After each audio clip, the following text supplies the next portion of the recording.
It's Monday, January 19th, 2015. This is PSN News. Tonight, we'll have the latest on the upcoming State of the Union address.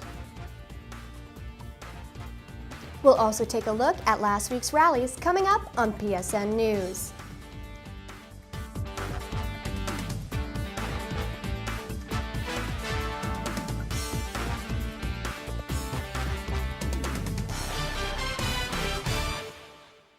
Thanks for joining us tonight. I'm Shannon Ryan. And I'm Hunter Holbert. Joe Paterno is once again officially the winningest coach in major college football history.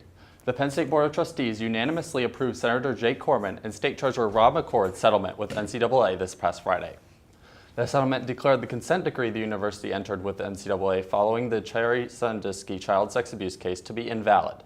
As a result, former head coach Joe Paterno's vacated wins will be restored and the university's probation period has ended. The university will still donate $48 million to child sex abuse prevention programs, which will now be dispersed throughout the Commonwealth. The university has pledged an additional $12 million for the prevention of child sex abuse to be used on Penn State's campus. Penn State students are still celebrating following the reinstatement of Joe Paterno's wins Friday. PSN News took to the streets to put you on the scene. A few years ago, thousands of Penn State students gathered in front of Old Main. In the wake of the Jerry Sandusky case, the NCAA sanctions that ensued, and the consequences they had on their beloved football coach, Joe Paterno.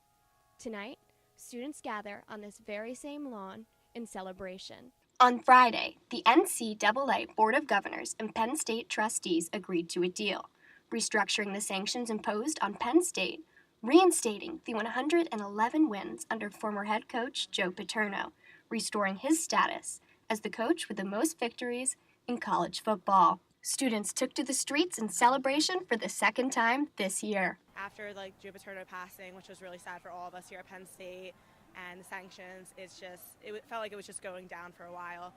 Luckily, we got back on our feet. We had two great coaches, B.O.B., James Franklin, and now we had the great bowl win, and we got the wins restored, and it looks like everything's getting back together in Happy Valley. So just to see this, to see Joe given the justice he deserves, truly deserves, it's so fulfilling, and I believe it fills the heart of Penn State. It warms my heart on this cold night to see him finally get the justice he deserves and to have his legacy recognized. This peaceful gathering, and I do mean peaceful gathering, this is the heart of Penn State. This is who we are. We are a loving and really happy community. Things like this. This is what Penn State is. This is Penn State.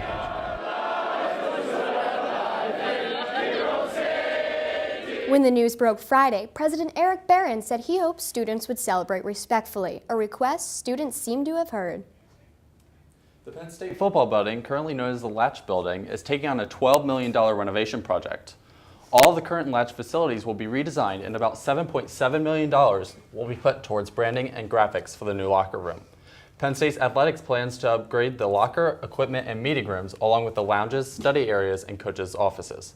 Renovations will begin this month and the project is due to be completed in June of next year. On Friday, Penn State President Eric Barron proposed a freeze on tuition rates to the Board of Trustees.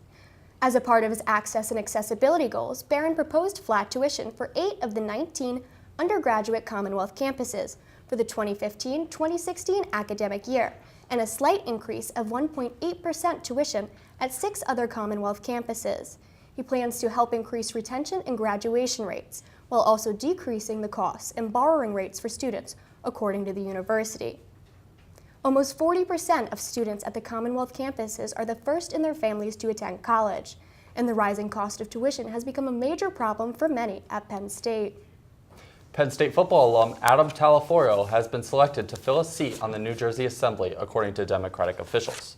Talaforio was first elected to Gloucester County's Board of Freeholders in 2011 and was re-elected this past November. He plans to step down from the county post to take the Assembly seat formerly held by Celeste Riley. Talaforio is also an alumni elected trustee at Penn State, but last week announced he will not be running for re-election on the board when his term expires this year. Talaforio is known for his against-all-odds recovery after he was paralyzed in 2000 as a Penn State football player while making a tackle during a game. He was told he may never walk again, but again has regained his ability to do so only months later. Penn State Communications announced Brand Storybook, its newest branding campaign, last Thursday at one of the Board of Trustees committee meetings. According to Penn State News, the Committee on Outreach, Development, and Communications has decided to head in a new direction after 2014's failed Penn State Lives Here campaign. Vice President for Strategic Communications, Lawrence Lohman, presented this video storytelling campaign. Its aim will be to showcase inspired Penn Staters as well as student scholars by sharing their stories through a series of videos. The campaign will run from February 1st to March 1st and will be advertised through banners, newspapers, and social media. A major terror plot at the Capitol was foiled last week. We'll have more coming up. What would you bring to my company? What do you need? I need problem-solving skills. I got through high school without a car, a phone, or a computer. No college degree, though. Not yet, but life's taught me a lot, and I'm ready for more. Well, you're not the typical kind of candidate that I hire. But you are exactly what I'm looking for. Your company could be missing out on the candidates it needs most. Learn how to find a great pool of untapped talent at gradsoflife.org.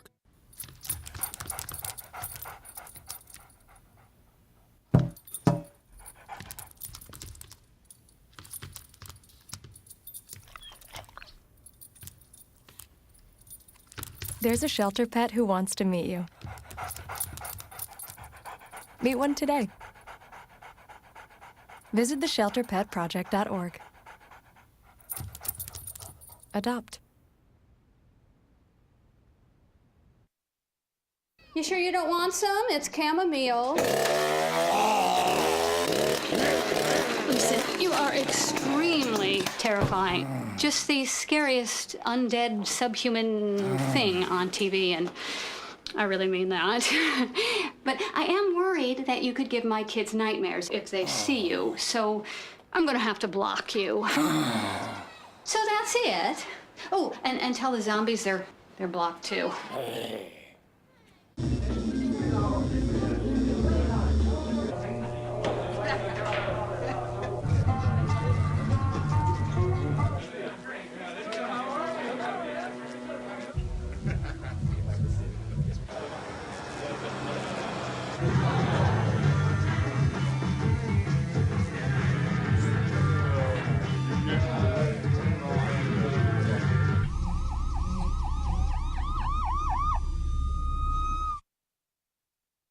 Tomorrow marks President Barack Obama's first State of the Union of the year. The president will be unveiling reforms aimed to help middle-class families financially, as well as close certain tax loopholes.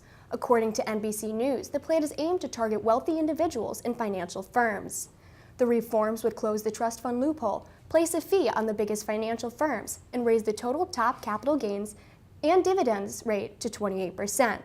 The reforms would be expected to raise about $320 billion in revenue over the next decade. Senior officials are counting on the public to support the plan.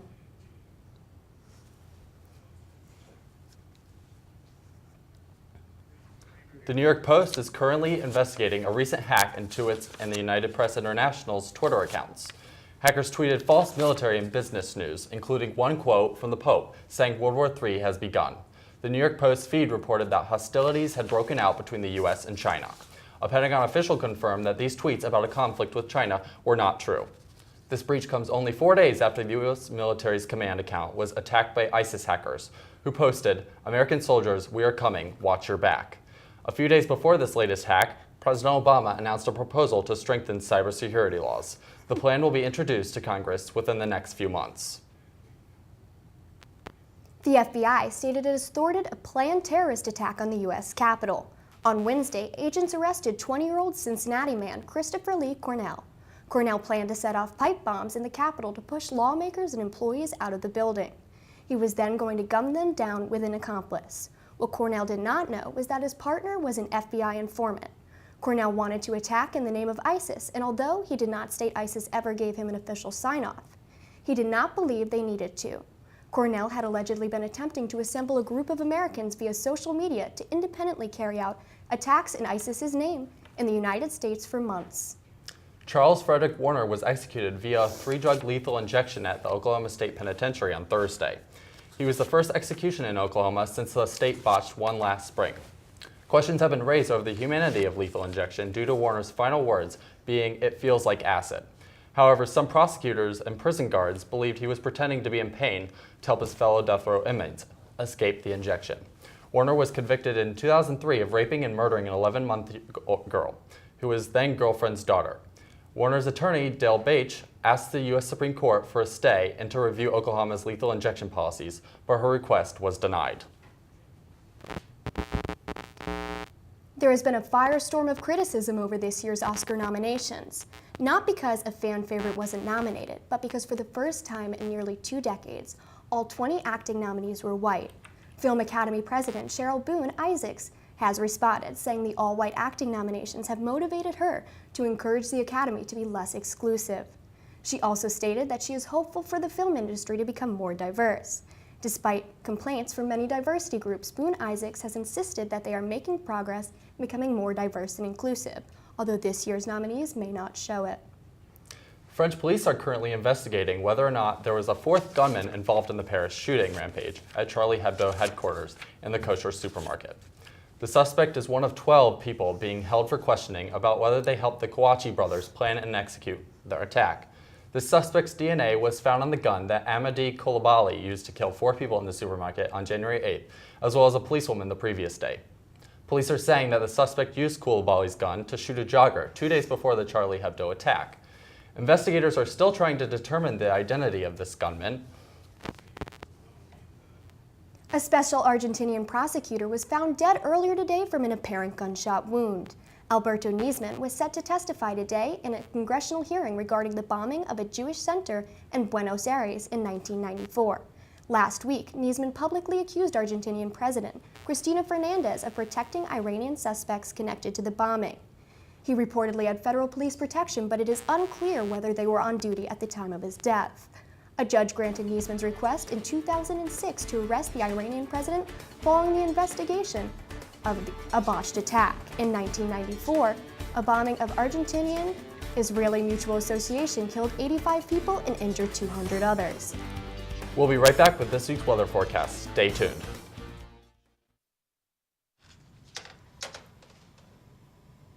Wow, these are really good. You act surprised.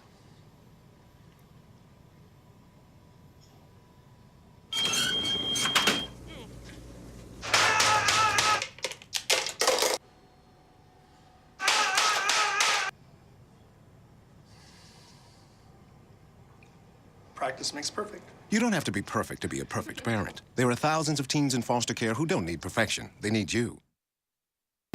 All right, you ready for some baseball trivia? Let's do it. What year produced the most no-hit games in the big leagues? 7 no-hitters in 1990. Wow, that's right. Now a question that's not trivial. How many children will witness bullying this year? Huh. The answer? 3 out of 4. 75%? That's right. How many of them will say something? Kids want to help, but don't know how. Teach them how to stop bullying and be more than a bystander at stopbullying.gov.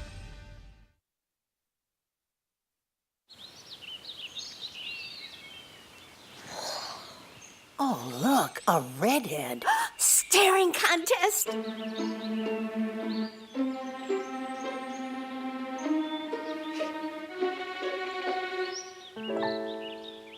You still got it.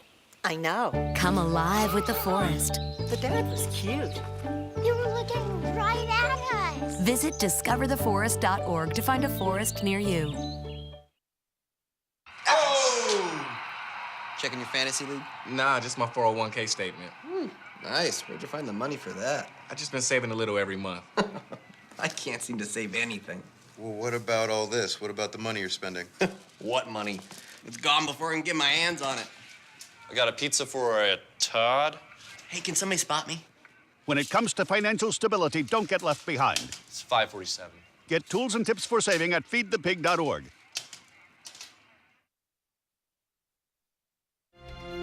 From the students of Penn State Meteorology, here is your Penn State Campus Weather Service forecast. Good evening, Penn State. Student meteorologist Faith Aritz here with your Campus Weather Service forecast for January 19th, 2015. I hope you all had a wonderful winter break wherever you ended up. But unfortunately in the Northeast here, we did not see much exciting winter weather over the winter break here between semesters. But luckily for you snow lovers, we will be seeing a system move through the area in the next couple days, which will put some nice snow cover on the ground and leave a very beautiful scene at Penn State here for later this week when the skies will clear and we will see some nicer temperatures coming in. It has been quite chilly the past few days. And this weekend, we will see another system start to move through the area to maybe give us just a few more flurries and maybe another inch or two of snow coming through the area. We can take a look at that system. As I said, we zoom out to the East Coast here.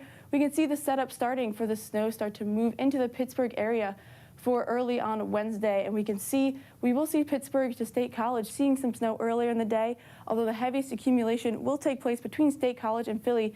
See here 1 to 3 inches possible, so just enough to make everything pretty. Travel perhaps a little bit of a hassle, but nothing too much to worry about here in terms of accumulation. Tonight we will continue to see much of the same with temperatures sticking around the high 20s with wind at only 5 to 10 miles an hour. So again, nothing much to worry about here tonight as the clouds stick around to help keep things pretty calm here in central Pennsylvania. For your 7-day forecast, we can see here the snow showers moving in mostly on Wednesday. We will see the heaviest periods of snow on Wednesday afternoon, as temperatures kind of hover around in the 30s here for much of the week, but warm up just a bit for the beginning of your weekend there. We will see quite a nice end to your week with that next system moving through the area Sunday into Monday as you see those temperatures drop and the snow start to move into the area. Now for the Penn State Campus Weather Service, that's all I've got for you this week. Have a wonderful afternoon.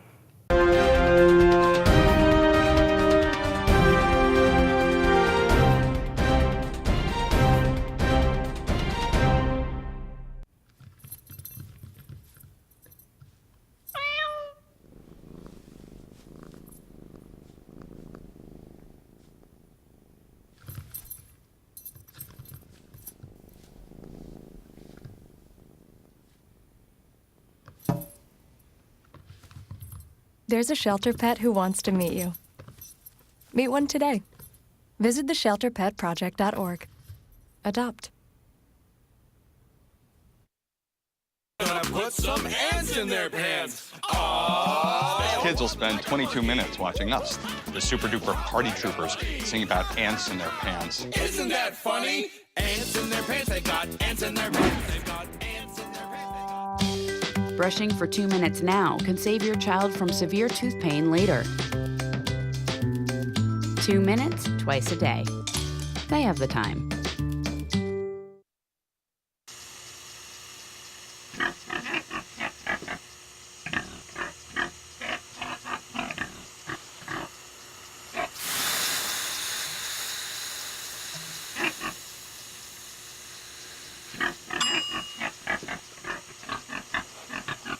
Cook foods to the right temperature using a food thermometer. 3,000 Americans will die from food poisoning this year. Keep your family safer. Check your steps at foodsafety.gov.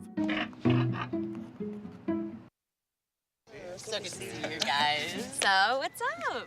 Oh, we finally bought a place. Holy cow. You seriously have enough saved to do that? We've been putting a little aside each month. Jeez, at the end of the month, we have nothing left to save. Yeah, I have no idea where it goes. Well, you're spending a lot on... Is it good? Oh, God. Oh, how is my account overdrawn? When it comes to financial stability, don't get left behind. Get tools and tips for saving at feedthepig.org. Hello everyone, I'm Sophia Weston with this week's Sports Wrap-Up. The Lady Lions clinched their second College Hockey America Conference win on Sunday, defeating Rochester Institute of Technology 3-1. Laura Bowman put the Nittany Lions on the board with her goal in the second period. While on a power play, Penn State's Bella Sutton scored a goal in the 9th minute to bring the score 2-0. Hannah Hohenschel finished off the game with a goal in the 12th minute. Goaltender Celine Whitlinger had 27 saves in the contest. Penn State will travel to New Hampshire next weekend for its final non-conference games of the season. The men's hockey team beat Michigan State 5-2 on Saturday at the Pegula Ice Arena.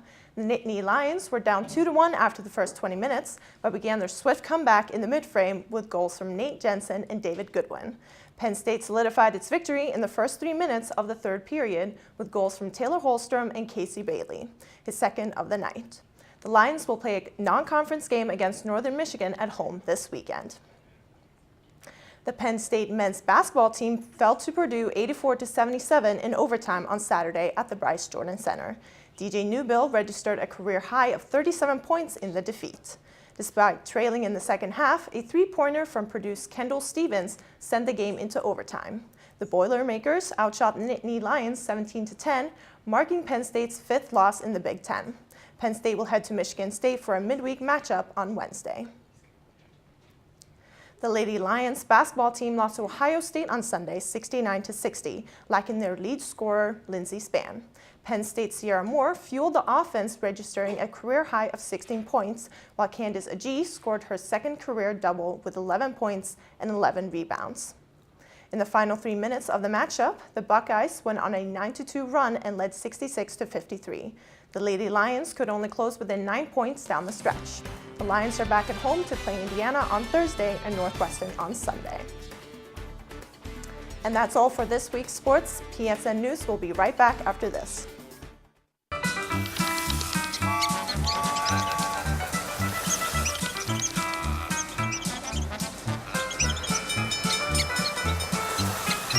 Kids will spend 15 minutes watching online videos like this one. Brushing for 2 minutes now can save your child from severe tooth pain later. 2 minutes twice a day. They have the time. Get out to the forest. Let the kids connect to their roots. It's gonna be so much fun. Yeah! Woo-hoo! Hey guys, wait up! And discover the wonders of nature with your family. These trees are the key to our way of life. Fresh air. What a glorious morning! Clean water. Woohoo! This is great! An endless forest adventure. Let's rock this jungle! Yo, this is untapped territory. How amazing! Visit discovertheforest.org to find a forest near you. Enroll, we say. We want you to be okay. Enroll, we say. Take care, people, for goodness sake. There's a plan for every budget, so don't accept defeat. Now you can get covered and still Buy me trees. You take care of your pets. Now it's their turn to take care of you. Visit getcoveredamerica.org to learn about your health insurance options. Pretty much a good day for me would be people leaving their hands off of me. I'm always called names. Everywhere that I go, there's always someone calling me names, calling me gay. I've been choked, thrown up against a wall, punched. Nobody's ever tried to help me.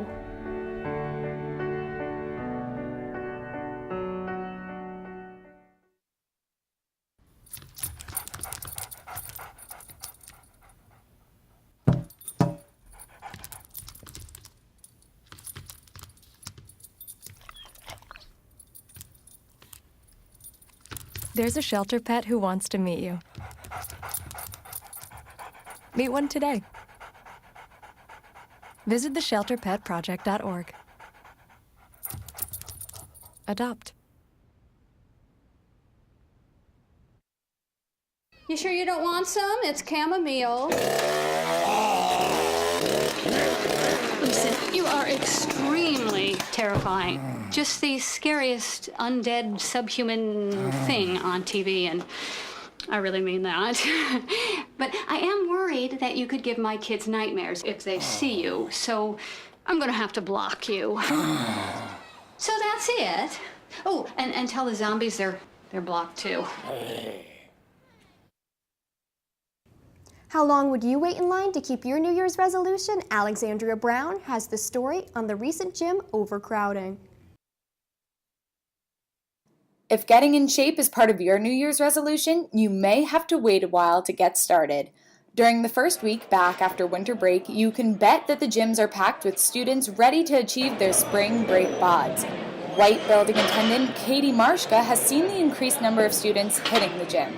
Absolutely. The first week is always a bit crazy, especially the first couple of days. I've noticed that it has diminished a little bit, but the lines are definitely long. I've heard some people complaining like, oh, I have to wait a half hour. So we always tell people it's only usually a 15-minute wait, but it does get pretty crazy in the beginning of the year. Senior Danielle Joyner has experienced the syllabus gym rush for the past 4 years. Yes, I see a difference, a big, huge difference between like syllabus week and the end of the semester. I feel like it's just less people towards the end of the semester, but in the first week, it's everybody.